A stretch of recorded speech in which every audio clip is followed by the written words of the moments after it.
Avant de plonger dans cette histoire incroyable, pensez à vous abonner à la chaîne et à activer la cloche. Ici, chaque récit a quelque chose à dire, et vous ne voudrez pas en manquer un seul.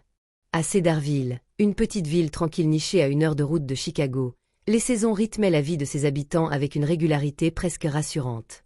Les rues bordées d'érables, les boutiques familiales où tout le monde se connaissait, et le vieux cinéma local où les adolescents se retrouvaient le vendredi soir. Tout dans cette ville semblait immobile, comme figé dans une nostalgie d'Amérique profonde.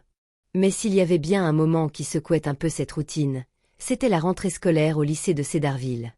Chaque année, les familles se rassemblaient pour la cérémonie d'ouverture, les équipes sportives défilaient sous les applaudissements, et les enseignants faisaient leurs discours pleins d'espoir pour une nouvelle année studieuse. Pourtant, cette rentrée-là allait marquer un tournant inattendu. Car une nouvelle enseignante venait d'arriver.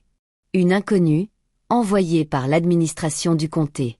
Une femme au regard doux, mais perçant. Émilie Harper, la trentaine, cheveux châtains toujours attachés en queue de cheval, portait une élégance discrète, mêlée à une posture qui trahissait une maîtrise inhabituelle de son corps. Dès les premiers instants, ses collègues l'avaient trouvée polie mais réservée. Elle s'exprimait toujours avec calme, choisissant ses mots avec soin, comme si chaque phrase était une stratégie. Mais sous cette façade paisible, Émilie cachait une histoire peu commune. Avant de poser ses valises à Cedarville, elle avait vécu pendant presque 8 ans à Séoul, en Corée du Sud. Là-bas, loin du regard de ses concitoyens américains, elle avait embrassé une autre culture, une autre manière de vivre. C'est en Corée qu'elle avait découvert le taekwondo, cet art martial ancestral fondé sur la discipline, le respect et la canalisation de la puissance intérieure. Ce n'était pas qu'un sport. Pour Émilie, c'était devenu une véritable philosophie. Elle s'était entraînée chaque jour à l'aube, sous la pluie comme sous la neige, dans un dojang silencieux où résonnaient seulement les cris et les frappes. Elle était devenue ceinture noire, 3e dan, et avait même remporté 2 médailles lors de championnats internationaux. Elle aurait pu faire carrière dans les arts martiaux, mais avait choisi une autre voie, enseigner. Émilie croyait profondément en l'éducation comme moyen de transformer les cœurs. Mais elle savait aussi que dans certaines circonstances, la parole ne suffisait pas. Elle n'en avait parlé à personne à Cedarville. Pas par honte, mais parce qu'elle savait que son passé ne devait pas définir son présent. Elle voulait être reconnue pour ses méthodes, sa pédagogie, son humanité. Pas pour ses prouesses physiques. Cependant, le calme apparent du lycée de Cedarville dissimulait une ombre grandissante. Depuis plusieurs mois, un groupe d'élèves faisait trembler les couloirs, les ravants. Un nom choisi par eux-mêmes, inspiré de leur symbole peint à la bombe noire sur les murs de la cour arrière. Ils n'étaient qu'une douzaine, mais leur influence était bien plus large. Ils intimidaient les plus jeunes, bousculaient les surveillants, saccageaient les toilettes, et filmaient leurs exploits pour les diffuser anonymement sur des réseaux privés.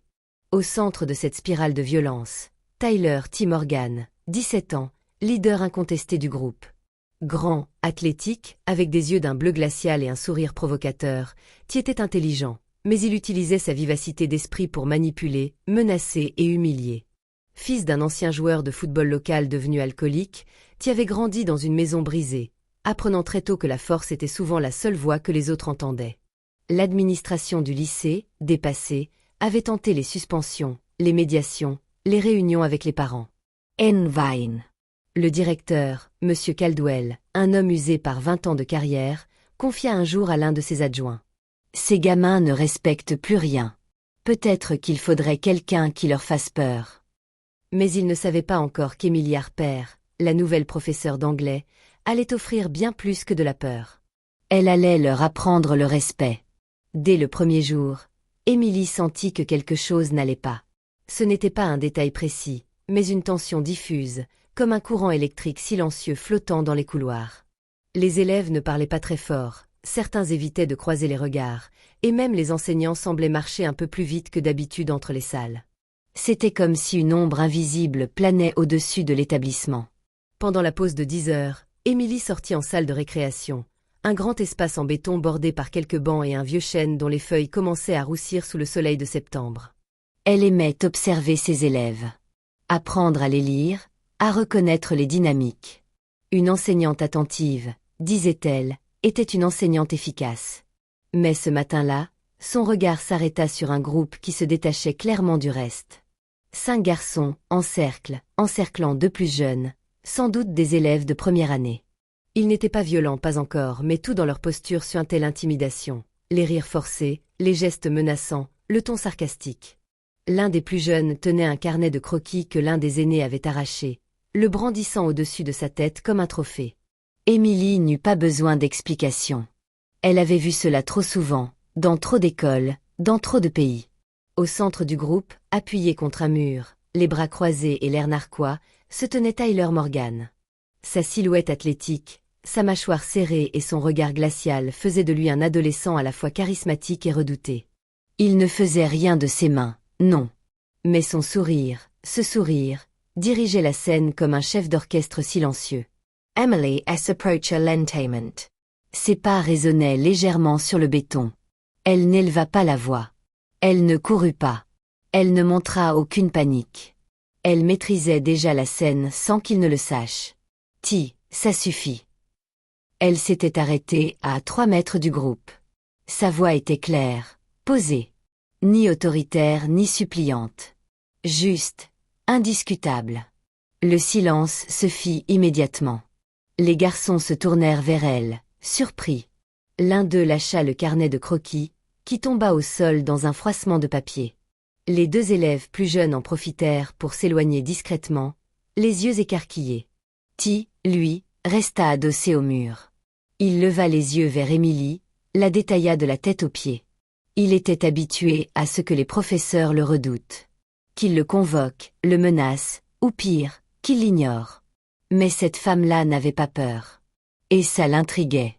Un sourire en coin se dessina sur ses lèvres. « Vous devez respecter les autres », ajouta Émilie, le regard planté dans le sien. « Ce lycée est un lieu d'apprentissage, pas une arène de bagarre. » Haussa un sourcil, amusé.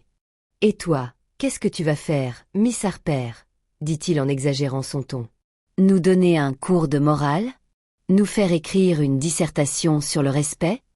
Il ricana, et ses amis l'imitèrent comme des échos creux. Émilie ne répondit pas immédiatement. Elle le regarda, calmement, presque avec compassion. Et ce silence, justement, perturba-t-il plus que n'importe quelle menace. Il s'attendait à de la colère, à de la panique, à une tentative d'autorité vacillante. Pas à ce calme inébranlable. Elle fit un pas de plus vers lui. « Je ne suis pas là pour te faire peur, Tyler.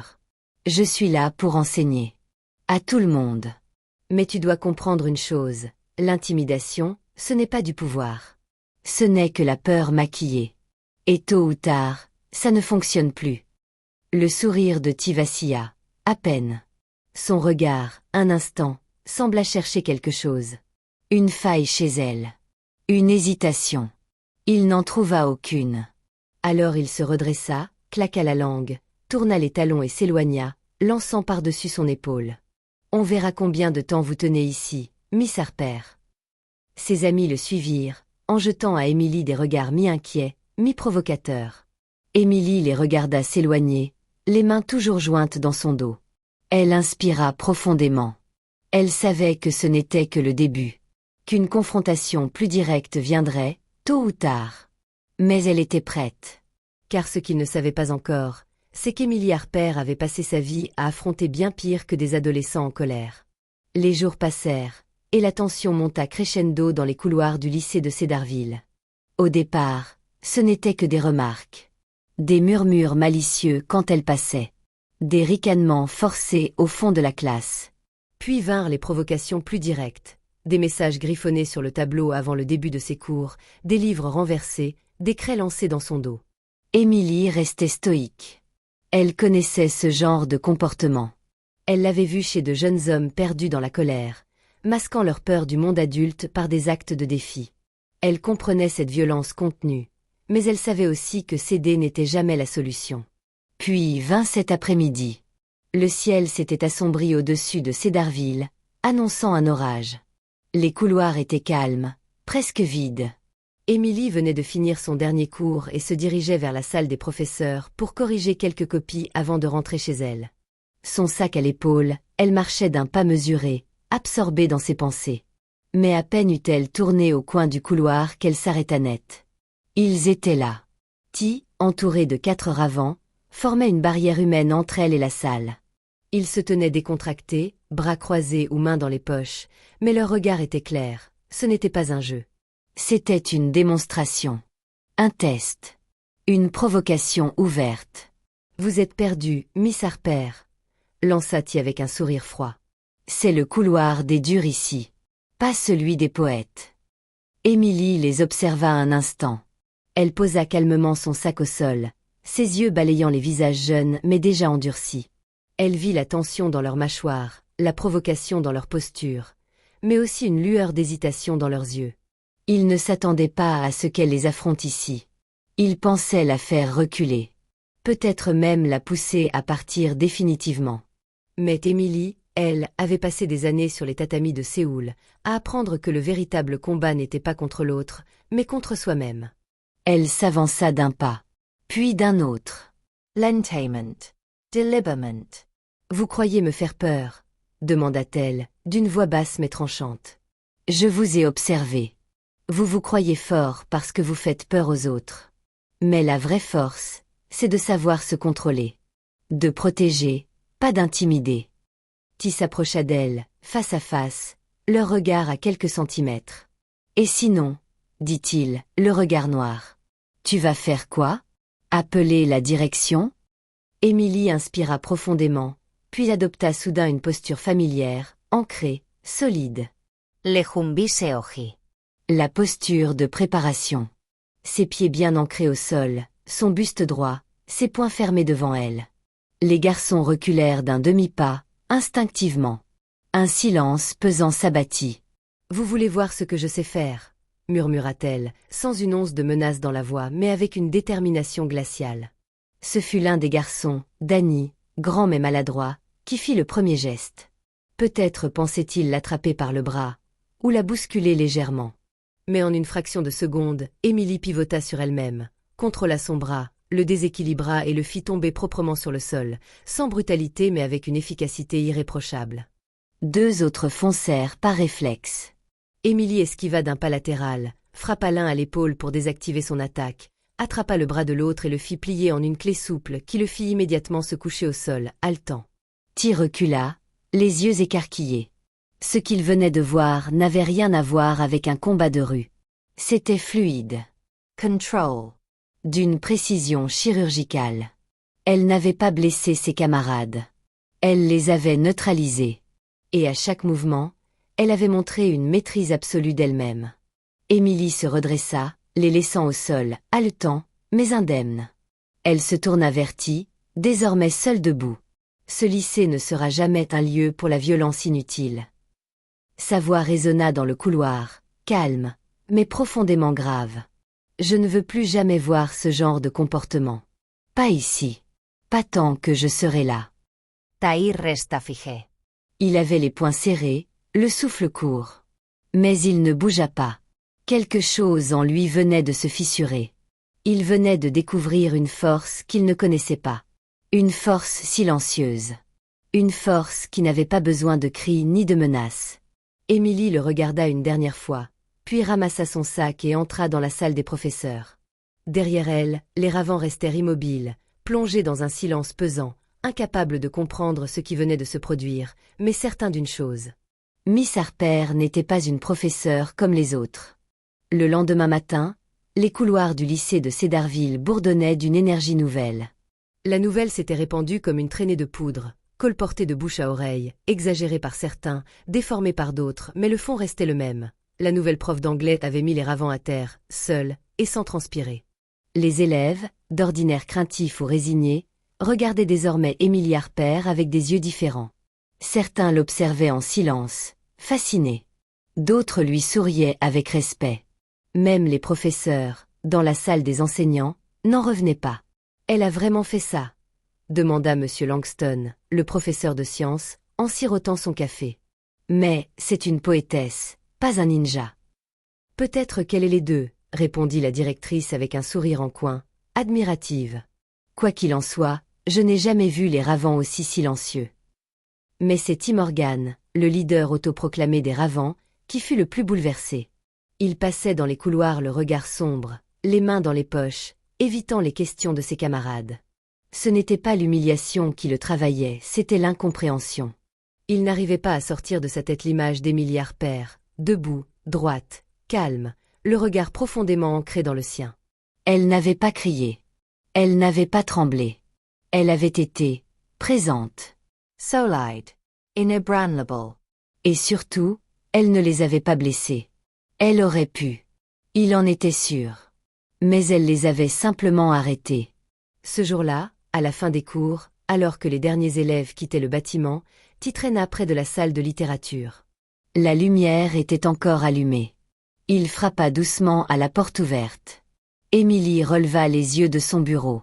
Elle le vit mal à l'aise, les épaules voûtées, les mains jointes dans le dos comme un gamin pris en faute. « Miss Harper » commença-t-il, la voix plus basse que d'habitude. « Je savais pas que vous pouviez faire ça. Ce que vous avez fait hier. » Elle ne répondit pas tout de suite. Elle se contenta de le regarder, sans le juger. Puis, doucement, elle se leva. « Tu sais, Ti, ce que je fais, ce n'est pas pour montrer que je suis forte. » Elle s'approcha, sans aucune menace, simplement humaine. La vraie force, c'est celle qu'on apprend à contrôler. C'est de pouvoir frapper, et choisir de ne pas le faire. C'est ce que le taekwondo m'a enseigné. Ti la regarda, troublée. Pourquoi vous nous avez pas blessés? Vous auriez pu. Parce que ce n'est pas ce que vous aviez besoin d'apprendre. Ce dont vous aviez besoin, c'était de comprendre vos limites. Et de voir qu'il y a d'autres chemins que celui de la peur. Il hocha lentement la tête, pensif. Pour la première fois depuis longtemps, quelqu'un l'avait confronté sans l'écraser. Quelqu'un l'avait vu sans le fuir. Quelqu'un lui avait offert une autre voie. Les semaines qui suivirent marquèrent une transformation. Émilie proposa, dans un esprit d'ouverture, des ateliers de self-défense, le mercredi après-midi. Le cours était volontaire, gratuit, et ouvert à tous. À sa grande surprise, Ti fut l'un des premiers à s'inscrire. Puis vinrent Dani, Malik, et même 2 élèves du club de théâtre. Ce n'était pas un cours de combat. C'était un espace de confiance. Émilie n'enseignait pas seulement des techniques. Elle enseignait à respirer, à se recentrer, à dire « non » fermement, à se relever quand on tombe, à regarder l'autre non comme un ennemi, mais comme un miroir. Dans les vestiaires, entre 2 séances, Ti confia un jour à Dani. « Je crois, j'ai jamais eu autant de respect pour un adulte. Elle te fait sentir que t'es capable d'autre chose. » « Ways » dit Dani en ajustant son protège-poignet. « Elle te botte le cul avec le sourire. C'est nouveau. » Au fil des mois, les ravents changèrent. Leurs blagues devinrent moins cruelles. Ils commencèrent à aider certains élèves. Un jour, Ti intervint même pour arrêter une altercation dans la cour. La transformation ne fut pas magique, ni instantanée. Mais elle fut réelle. Le climat du lycée changea. On entendait à nouveau les rires des élèves dans les couloirs. Le personnel, autrefois sur la défensive, respirait mieux. Et dans les réunions parents-professeurs, plusieurs familles vinrent remercier la direction pour l'atmosphère nouvelle de l'école. Quant à Émilie Harper, elle demeura fidèle à elle-même, calme, droite, discrète. Elle refusa les interviews locales.